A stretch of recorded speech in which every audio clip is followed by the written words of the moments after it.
예, 오늘 우리에게 주신 하나님의 말씀은 구약성경 느헤미야 2장 20절 한 절 말씀입니다.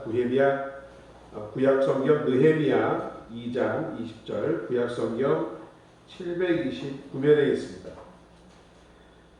느헤미야 2장 20절 찾으신 분은 함께 읽도록 하겠습니다. 내가 대답하여 가로되 하늘의 하나님이 우리로 형통케 하시리니 그의 종 우리가 일어나 건축하려니와 오직 너희는 예루살렘에서 아무 기업도 없고 권리도 없고 명록도 없다 하였느니라. 네. 형통케 하시리니 라는 제목으로 방금 읽은 느헤미야 본문 2장의 본문으로 은혜를 함께 나누기 원합니다.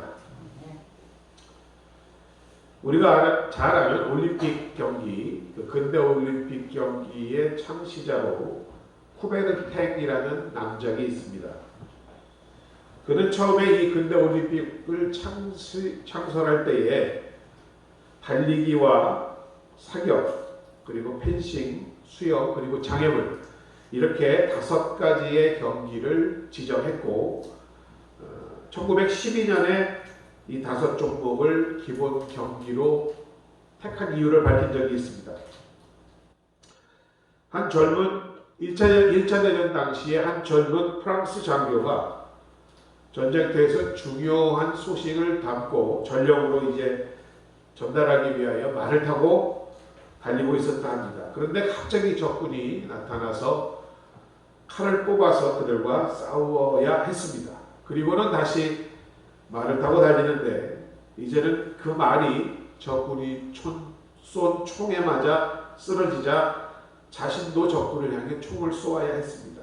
그리고 다시 맨발로 달리기를 하여 강가에 이르러야 했고 이번에는 그 강을 수영으로 건너야만 했다고 합니다.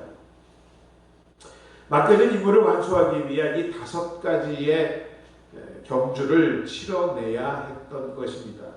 그는 달려야 했고 칼을 뽑아 싸워야 했으며 총을 쏘아야 했고 수영을 해서 강을 건넜으며 여러 가지 장애물을 건너야만 했습니다. 이 쿠베르탱 남작이 이 5가지의 경기를 제안했을 때에 제일 반대가 심했던 것이 바로 장애물 경기였답니다. 그런데 쿠베르탱 남작은 특별히 이 장애물 경기에 남다른 애착을 보이면서 꼭 올림픽 기본 경기에 포함을 시켜야 한다고 주장했는데 그 본래 이유는 장애물 경기야말로 인생의 그림을 너무 닮았기 때문이라고 하였습니다. 그렇습니다. 저나 여러분, 우리 모두의 인생 가운데 장애물 없는 인생이 있는 분 한번 손 들어보세요. 여러분, 인생에 장애물이 없으면 참 좋을 것 같죠? 근데 그 장애물이 없고 그 장애물을 통해서 승리하고 난 다음에 얻는 그 기쁨과 보람은 이루 말할 수 없습니다. 그래서 장애물 없는 인생은 밋밋한 인생이요 의미 없는 인생인 줄로 믿습니다. 우리가 신앙생활을 바르게 하려고 하면 할수록 더욱더 우리에게는 많은 장애물이 생기는 것, 이 시간 다시 한번 기억하시기 바랍니다. 돌아가신 조용기 원로 목사님과 한번 대화를 나눈 적이 있는데 그때 제가 교회 내에서 여러 가지 어려움으로 인하여 고통을 받고 어려움을 받을 때였습니다. 그때 목사님께서 저에게 해주신 말씀이 소음이 있고 다툼과 분쟁이 있는 곳에 열심히 일하고 있다라는 증거를 하시며 용기를 북돋아 주신 기억이 납니다. 그러시면서 하신 말씀이 인생 가운데 참 조용한 곳이 있기는 하지 하셨는데 그곳은 바로 어디일까요? 바로 무덤이라고 했습니다. 이와 같이 우리는 인생이 끝나는 무덤만이 아무런 장애도 분쟁도 없는 고요함이 있다라는 것입니다. 자, 오늘 느헤미야 본문은 하나님의 사람 느헤미야가 예루살렘 성 재건에 착수하자마자 만나는 인생의 장애물의 경험을 말해주고 있습니다. 그러나 하늘의 하나님이 우리로 형통케 하시리라는 믿음의 고백으로 느헤미야는 결국 이 장애물을 뛰어넘고 자신의 사명을 완수하는 모습을 우리에게 보여주고 있습니다. 오늘 이 자리에도 너무 힘들어 보이는 인생의 장애물과 문제 가운데에 그것을 맞이하고 계시는 분이 계실지도 모릅니다. 또 다가오는 문제로 인하여 막막한 현실로 인하여 불안해하고 염려해야 하는 분들도 계실 줄 모릅니다. 오늘 우리가 이러한 현실 가운데 부딪히는 이러한 문제와 장애물을 뛰어넘기 위해 오늘 본문을 통해서 우리가 얻어야 할 교훈은 무엇인지 한번 살펴보기를 바랍니다. 먼저 우리가 알아야 할 교훈은 하나님이 허락하신 일에도 장애물이 있을 수 있다라는 사실입니다. 느헤미야는 예루살렘에 오기 전에 기도하며 성벽의 재건을 열심히 준비하였습니다. 모든 가능한 어려움과 장애물을 예정해 보았고 그것을 통과하기 위해 노력하였고 기도로서 준비하여 왔던 것입니다. 아닥사스다 왕이 그에게 예루살렘 성벽 재건을 허락하면서 그가 예루살렘에 도착하기까지 그럼 안전하게 도착할 수 있도록 통과증을 요구한 사실도 이러한 불편한 어려움과 장애를 극복하기 위해서였습니다. 성경은 우리에게 할 수 있거든 모든 사람으로 더불어 화평하라고 가르치고 있습니다. 그러므로 우리가 인생을 살면서 스스로 애써서 장애물을 만들 필요는 결코 없습니다. 심리학자들에 따르면 일부러 자꾸 문제를 만들어서 스스로를 주목받게 하는 사람들은 일종의 망상증에 걸린 사람들이라고 합니다. 그러나 성경은 분명하게 화평케 하는 자, 피스메이커에게 축복을 약속하고 있지 트러블 메이커에게 약속하고 있지 않음을 이 시간 기억하시기 바랍니다. 그러나 우리가 알아야 할 것은 우리가 기도하고 문제를 피하려고 최선을 다하고 준비하여 또 기도 응답받은 이래도 여전히 어려운 장애가 있을 수 있다는 사실을 오늘 꼭 기억하시는 복된 여러분 되시기를 주의 이름으로 축원드립니다. 느헤미야는 분명 아닥사스 왕으로부터 예루살렘 성벽 재건을 허락받았습니다. 그리고 그것 또한 그의 오랜 기도의 응답이었습니다. 그리고 자신에게도 하나님의 선한 손이 나를 도우심으로 왕이 허락하셨다는 확증이 있었습니다. 이제 예루살렘 성벽의 중건은 하나님이 허락하신 일일 뿐만 아니라 그분이 응답하심으로 인도하시는 일이 분명했습니다. 그럼에도 불구하고 느헤미야가 고국에 돌아가 성의 중건을 백성들에게 설득하자마자 이러한 일이 발생합니다. 오늘 본문 19절입니다. 호른 사람 산발락과 종이었던 암몬 사람 도비야야 아라비아 사람 게셈이 이 말을 듣고 우리를 업신여기고 우리를 비웃어 이르되 너희가 하는 일이 무엇이냐 너희가 왕을 배반하고자 하느냐 하기로 라고 느헤미야의 일에 대해서 비웃고 조롱하고 있습니다. 그들은 처음부터 하나님의 백성인 이스라엘 자손이 흥왕하게 하려는 사람이 왔다함을 듣고 심히 근심하며 그것을 원치 않는 사람들이었습니다. 그래서 조롱과 협박으로 느헤미야를 압박하고 있었던 것입니다. 이것은 본질적으로 그 배후에 사단이 숨어 공격하는 방해 공작이었습니다. 여러분, 왜 하나님께서는 느헤미야에게 성의 재건을 허락하시면서 동시에 이와 같은 사단의 방해 공작을 또한 허용하실까요? 그것은 궁극적으로 이러한 시험과 이러한 장애물을 통하여 우리에게 보다 더 온전하고 완전한 유익과 축복을 주시기 위함인 줄로 믿습니다. 그러나 한 가지 우리가 분명히 알아야 합니다. 하나님이 허락하신 일이라고 해서 다 만사형통하지 않는다라는 것입니다. 하나님이 허락하신 일에도 때로는 장애물이 존재할 수 있다라는 말씀입니다. 그러므로 여러분, 기도하고 준비하고 응답받은 일에 장애물이 존재한다고 하여서 미리 서둘러 이것은 하나님이 기뻐하신 일이 아니네 하면서 속단하거나 포기하여 물러서지 않는 여러분 되시기를 주의 이름으로 축원드립니다. 오히려 그 일이 하나님이 더 기뻐하시는 일이기에 사탄이 질투하고 방해하는구나라고 생각하시고 강하고 담대해지는 여러분 되시기를 주의 이름으로 축원드립니다. 그래야 할 때 여러분은 이 장애물을 어려움을 뛰어넘고 승리하는 여러분 되실 줄 믿습니다. 새는 자신의 날개가 무거워도 그것으로 인해 하늘을 날 수 있습니다. 또한 배는 돛이 아무리 크고 무거워도 그 돛으로 인해서 항해할 수 있으며 기차는 무거운 화통이 있어도 그것으로 인해 질주할 수 있는 것입니다. 어떤 사람이 시계에 달린 커다란 줄을 보고 아이고 시계가 힘들어하니 그 줄을 떼어두자고 했답니다. 그러나 그 줄을 떼는 순간 그 시계는 멈춰서고 말았던 것입니다. 바로 이것입니다. 하나님이 허락하신 일이지만 문제는 여전히 무겁습니다. 눈에 보이고 손에 잡히는 해결책이 없습니다. 그러나 피곤하고 힘들지만 절대 좌절하거나 뒤로 물러서지 말고 매일 더 정한 시간을 정하여 기도의 힘으로 살아가시는 여러분 되어주시기를 주의 이름으로 축원드립니다. 우리가 기도하면 왜 힘을 얻는지 아십니까? 여러분 안에 하나님이 주시는 지혜로 인하여 발상의 전환이 가져올 수 있다는 것입니다. 어려움으로만 보이지 않는다는 것입니다. 그러한 게 기도가 여러분으로 하여금 다시금 힘을 얻게 하고 지혜를 얻게 해주는 일인 줄로 믿습니다.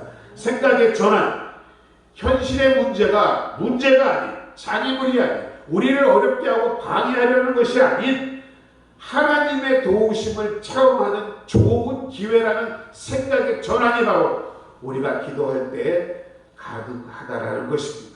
바로 화를 변하여 복으로 변하게 하시는 좋으시는 하나님을 만나는 일이 됨을 이 시간 깨닫고 더욱 기도하며 나가시는 사랑하는 여러분 되어주시기를 주님의 이름으로 축원드립니다.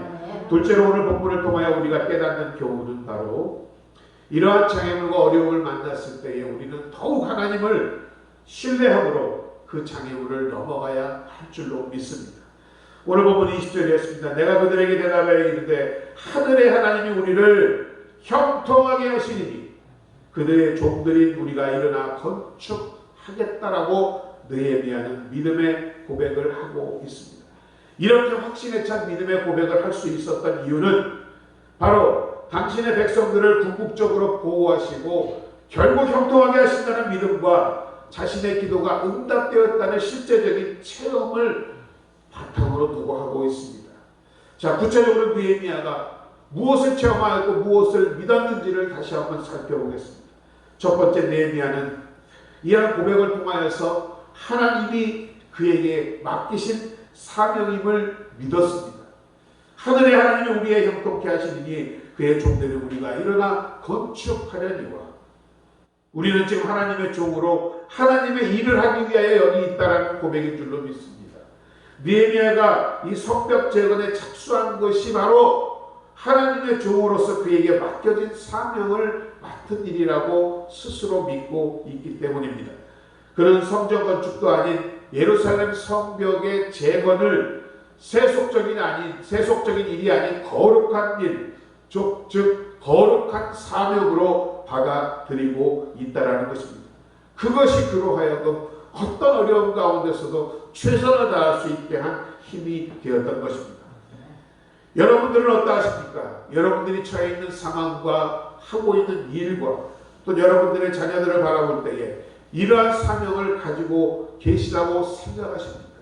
여러분, 저나 여러분이나 우리 모두가 이러한 사명의식을 가지고 정말 이 일은 이 자녀들을 하나님이 나에게 맡기신 기업이다라고 생각하며 우리가 기도하며 나간다면 여러분의 가정과 우리 교회와 이 나라와 이 민족은 지금보다 훨씬 더 좋아질 줄로 믿습니다. 느헤미야가 어떤 조롱과 협박과 장애물에서도 포기하지 못하겠다고 선언한 이유가 바로 이와 같은 성벽 재건이 하나님께서 맡기신 거룩한 사명이라고 그가 생각하고 확신했기 때문인 것입니다. 우리가 잘 아는 아프리카 선교사 리빙스톤이라고 있습니다. 그 오지에 언어도 통하지 않는 식인종들에게 선교할 때에 얼마나 많은 어려움이 있었겠습니까? 그러나 그 어려움을 다 이겨내고 그 리빙스톤 선교사에게 물어보았습니다. 어떻게 그 많은 어려움을 이겨내실 수 있었습니까? 그때 리빙스톤은 이러한 말을 하더랍니다. 사명이 다할 때까지 나는 죽을 수가 없다라는 고백을 하더랍니다. 그렇습니다. 저나 여러분이나 맡겨진 사명 다할 때까지 우리는 주님 앞에 갈 수가 없는 것입니다. 여러분 각자에게도 하나님께서 맡기신 사명이 있는 줄 저는 생각하고 있습니다. 각자의 환경과 위치 가운데서 다시금 오늘 기도하심으로 여러분의 사명을 깨닫는 복된 여러분 되어 주시기 바랍니다. 그러면 이러한 사명을 또 감당할 능력도 여러분께 주셨음을 여러분이 깨달아 아시게 될 줄로 믿습니다. 그리고 맡은 자의 사명을 끝까지 다하는 착하고 작은 일에 충성된 일을 충성을 다하는 여러분 되실 때에 우리가 주님 앞에 설 때에 잘 칭찬받는 여러분 모두가 되시기를 주의 이름으로 축원드립니다. 둘째로 느헤미야가 깨달았던 것은 바로 하나님의 형통을 그는 굳게 믿고 있었습니다. 우리가 섬기는 하나님이, 우리가 섬기는 일이 하나님이 우리에게 맡기신 사명인 거로 동시에 우리는 하나님이 그 일을 형통케 하시게 도와주심을 믿고 있었다라는 사실입니다. 주님의 뜻 가운데 주님이 기뻐하시는 일을 방관하지는 아니하실 것이라는 믿음이 그에게 분명히 있었습니다. 이것이 굉장히 중요한 사실입니다. 우리도 이와 같은 생각과 마음과 믿음을 가지고 행동한다면 여러분의 믿음대로 그 도움이 여러분의 인생과 환경 가운데 나타나 줄 줄로 믿습니다. 우리가 이미 생각한 대로 하나님이 기뻐하시고 허락하신 일에도 이와 같이 장애물, 난관이 있을 수 있다라고 하였습니다. 그러나 이 장애물과 난관 앞에 우리는 느헤미야처럼 하나님이 형통케 하심을 더욱 믿는 여러분 되어 주시기 바랍니다. 형통이라는 말이 사전적으로 보면 모든 일이 뜻대로 잘 되어가는 것, 즉 내 생각과 계획대로 잘 이루어져 가는 것을 세상에서는 형통이라 합니다. 그러나 여러분, 우리가 믿음 안에서, 성경 안에서 형통이라는 것은 내 뜻과 내 계획대로 이루어지는 것이 형통이 아닙니다. 여러분이 간구한 것 하나님께서 주실 때도 있지만 주지 않으실 때도 있는 이유는 이것을 여러분에게 줌으로써 궁극적으로 유익되지 못함을 하나님은 아실 때 그것을 들어주지 않으심과 같습니다. 우리에게 형통이라는 것은 여러분 하나님의 계획과 뜻대로 잘 되는 것이 우리 안에 형통인 줄로 믿습니다. 요셉이 형통하였다고 하지만 요셉이 과연 형통하였습니까? 어린 나이에 아버지 야곱의 많은 사랑을 받았지만 형들에게 미움을 받았고 형들에게 팔려 노예로 팔려갔고 억울한 일을 당하여 수없이 감옥에 갇히었고 우리가 볼 때 그는 결코 형통하지 않았습니다.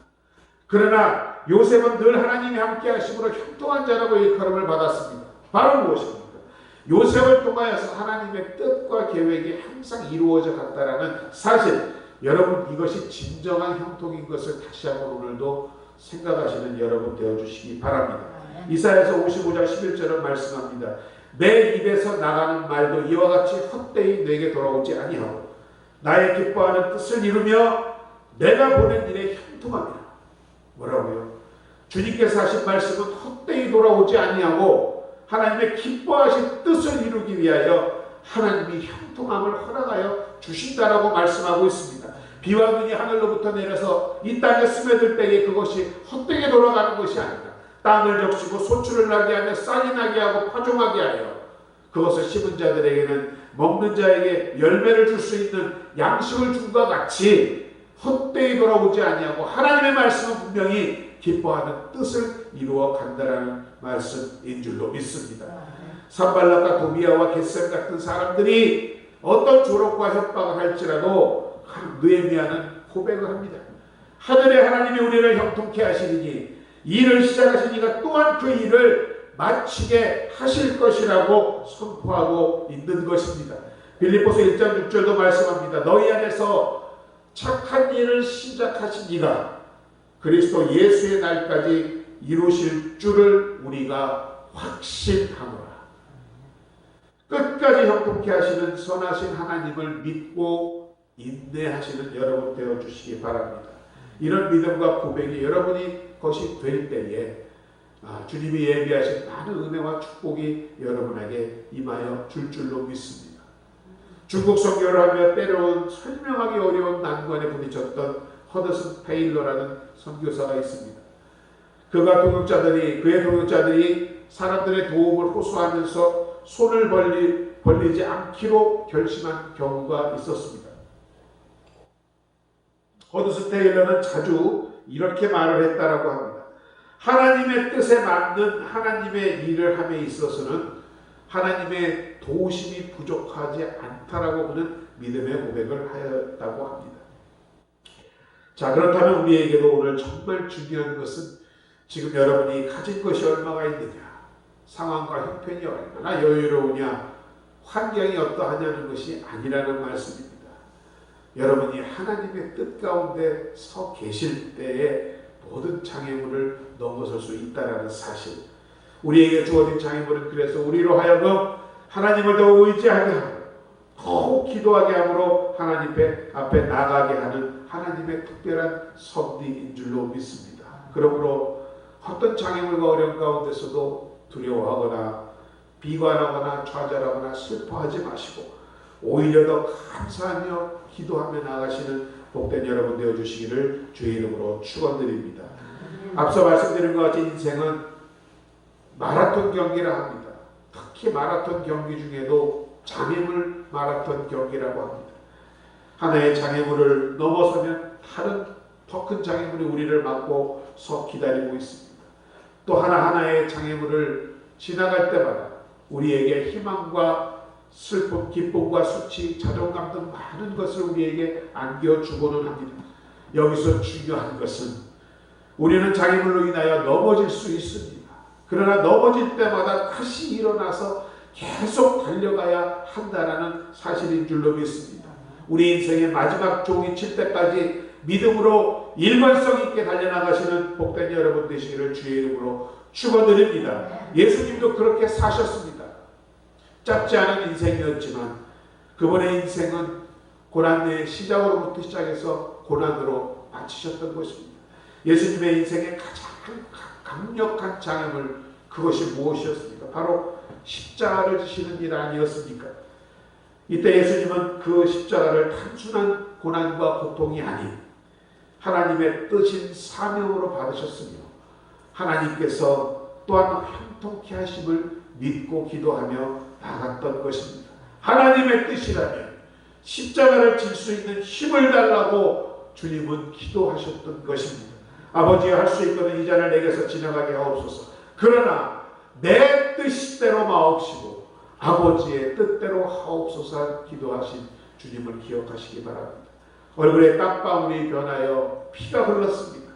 겟세마네 동산에서 밤새워 엎드려 기도하신 예수님께 하나님은 그 기도를 통하여 천사들을 보내어 그가 십자가를 질 수 있도록 힘을 허락하셨던 것입니다. 이와 같은 응답을 얻은 후에 예수님은 당당히 십자가를 지고 골고다 언덕에 오르셨던 것입니다. 그 십자가의 피 흘리심은 무엇 때문이었습니까? 바로 우리의 죄를 씻어주기 위한 하나님의 뜻이었으며 예수님은 그 뜻을 이루어 나가셨던 것입니다. 그 예수님을 우리의 인생의 구주와 주님으로 다시금 초청하시는 여러분 되시기 바랍니다. 인생의 장애물을 넘어설 수 있는 새 힘을, 새 능력을, 새로운 소망을 얻게 될 줄로 믿습니다. 너희는 여호와를 만날 만할 때 찾으라. 가까이 계실 때 그를 부르라고 성경은 말씀하고 있습니다. 지금 무엇 문제와 시험 가운데 있습니까? 바로 그것은 여러분이 기도함으로 하나님을 만날 때임을 깨닫는 여러분 되시기 바랍니다. 하나님이 여러분과 가까이 계실 때입니다. 기도를 통하여 그분을 찾으시는 여러분 되시기를 주의 이름으로 축원드립니다. 하나님이 나타나 도우심으로 여러분을 형통케 하실 것을 저는 믿고 있습니다. 화가 변하여 복이 되고 저주가 변하여 축복이 되고 사망이 변하여 생명이 될 때임을 깨닫는 여러분 되어주시기를 주님의 이름으로 축원드립니다. 지금이 바로 은혜 받을 만한 때요, 지금이 바로 구원의 날임을 항상 깨닫고 늘 기도함으로 주님의 예비하신 축복과 형통을 맛보시는 여러분 되어주시기를 주의 이름으로 축원드립니다. 여호와를 의지하며 의뢰하는 여러분은 복을 받을 줄로 믿습니다. 마치 물가에 심기운 나무가 그 뿌리를 강변에 뻗치고 더위가 올라와도 두려워하지 않고 그 잎이 청청하며 아무리 가문해도 걱정이 없고 결실이 그치지 않는 여러분의 삶과 인생이 펼쳐질 줄로 믿습니다. 오늘도 이러한 하나님을 바라보시면서 승리하시는 저와 여러분 되어주시기를 주의 이름으로 축원드립니다. 아버지 하나님 은혜와 사랑을 감사드립니다. 귀한 주일 하나님의 소중한 백성들 오늘도 주님 앞에 모여 예배하며 찬양하며 주의 말씀을 들었습니다.